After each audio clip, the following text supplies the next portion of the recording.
All right, good morning and welcome to part number 3 of the lift test series. Behind me I have the AGT LRT23 with the counterweights installed. So today what we're going to be doing is we're going to be performing a lift test to see how much this machine can lift and what its tipping point is now that it has counterweights installed. Now if you just landed on this video, I recommend you go back to video number 1, the first part in this series, because we take the same machine but it doesn't have counterweights installed. It's at its factory setting.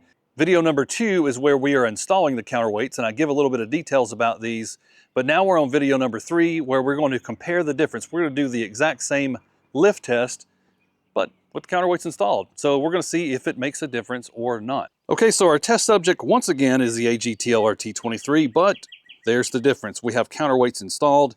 Now this time I have 20 bags of concrete, so we've got 1,600 pounds of concrete to work with today. Now, as far as the environment that we're working in, I'm on concrete. This is the same place I did video number 1, and this is actually level, albeit my driveway is really steep, but the part we're on right now is actually quite level. How much can the machine lift before it face plants forward? Because in the first video, I did face plant forward. Okay, just like before, we're gonna start with these Pallet Forks, which weigh 300 pounds alone. Right now, we've got 8 bags of concrete on here, and I wanna say the first test, we were able to get 9 bags of concrete, but we couldn't get 10. Once we put 10 on there, it tipped forward. So let's see how many bags of concrete we can get on here.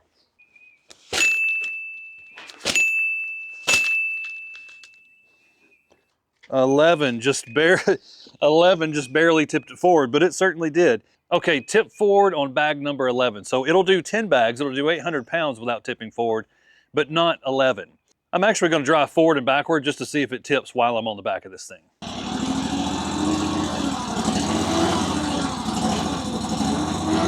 Hey, that's another thing. I didn't have it like curled back, so I don't know.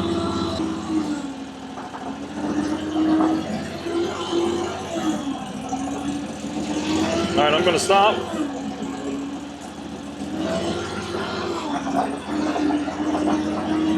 You know,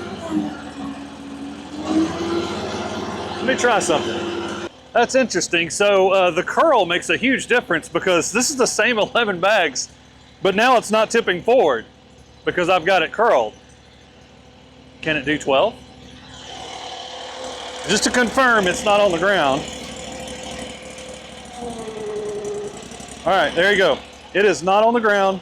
Let's try 12.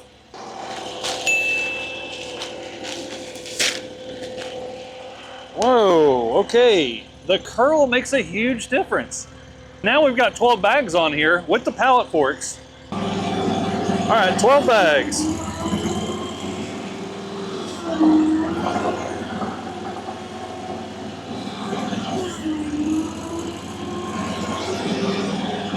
I stopped abruptly on purpose.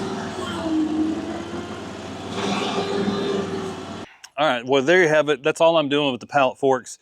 Right now we've got 12 bags on here, and it's actually holding its own if I have it curled back. Again, not safe, but it can do it. Now I'm gonna drop this. I'm gonna pick up the factory bucket. Let's see how much concrete we can get in there before it tips forward. Okay, Pallet Forks are off, factory bucket's on. Right now we've got 8 bags of concrete in here. I'm gonna keep stacking bags of concrete on here until we figure out what that tipping point is.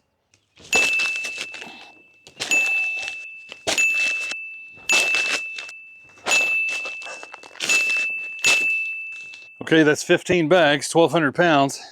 Oh, this is totally not practical. 16 bags.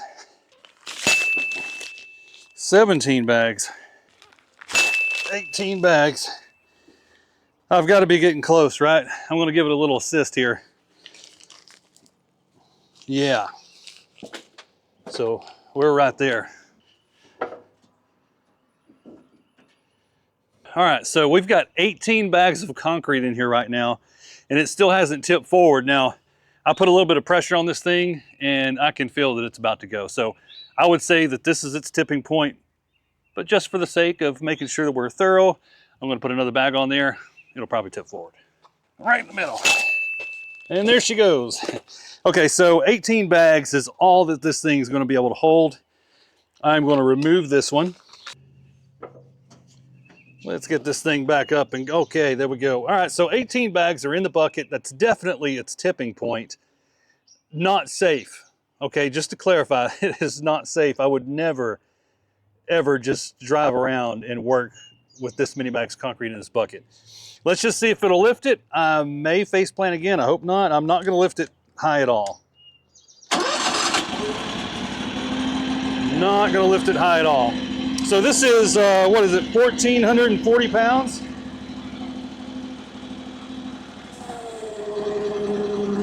Again, the hydraulic power, like it's not struggling to lift it, but the weight of the machine will make it tip forward. Now what I'm gonna do is I'm gonna lift this up and I'm gonna slowly tip out just a little bit. Woo, boy, you can really feel it. Another little bump, all right. So that's 1,440 pounds. I don't have it at high RPM. I know I'm not lifting high. I'm not going to lift high. But we are able to lift it now. So I'm gonna tip forward just a little bit more. Huge difference. I mean, just that little bit of tip forward is a huge difference.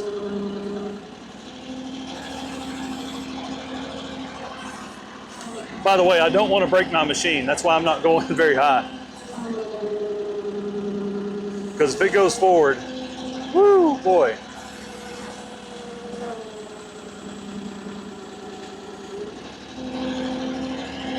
I mean, but that's crazy. It's 1,440 pounds with this little machine. That's nuts. All right, I'm gonna try something. Give it a little more throttle. I'm gonna drive backwards.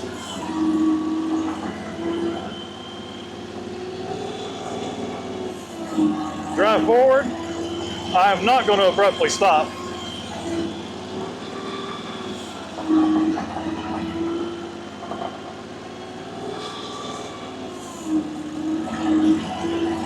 All right, maybe I will this time.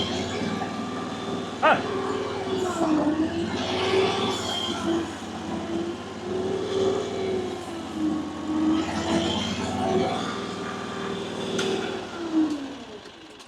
Okay guys, well there you have it. Modified version of the AGT LRT23, and you just saw how it handled 18 80-pound bags of concrete loaded in the bucket. And if we compare that to the first video, I think we can safely assume that we have around a 200-pound lifting advantage, weight handling advantage, I'll word it that way, now that we have the counterweights on the back.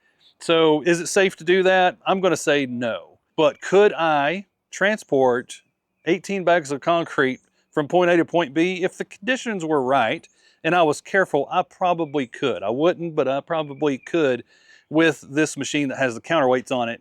Now, something I'm definitely not comfortable with is lifting up more than a couple feet because I don't want to face plant. I don't like face planting, and I really like my machine. If you want more information on these counterweights, maybe a little bit more detail about them and how they're made, maybe even how you can get your hands on some, watch this video right here. In this video, I'm going to dive a little bit more in the details of it, and we're trying to come up with a plan on how to make them accessible. So watch that one, but that's going to do it for this one. Guys, as always, thanks for watching.